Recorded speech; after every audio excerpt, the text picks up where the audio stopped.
शिशिर में संचित कफ वसंत में कुपित होकर अग्नि मंद कर देता है। शिशिर की अपेक्षा हल्का भोजन करना चाहिए। प्रातःकाल भ्रमण व्यायाम का सेवन आवश्यक होता है। प्रातःकाल उष्ण जल में नमक मिलाकर बार बार कुल्ला करना चाहिए। भोजन में जो गेहूं और हर आदि अन्न पुराना लेवें। मधु का सेवन अधिक रूप में करें। इस ऋतु में सूर्य संताप के बढ़ने से गर्मी लगने का भय अधिक रहता है। कच्चे आम को आग में भूनकर पीसकर पुदीना चीनी काला नमक मिलाकर दिन में 1-2 बार लेना चाहिए। विशेषकर हरे भरे बाग बगीचों में रहने का प्रयास करना।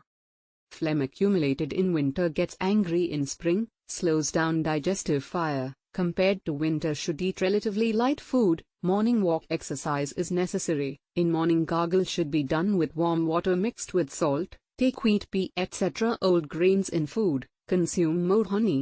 Due to temperature increase, there is more fear of getting heat, so after roasting raw mango in fire, grind mint, mixing sugar, black salt should be taken once twice a day. Especially try to stay in green gardens.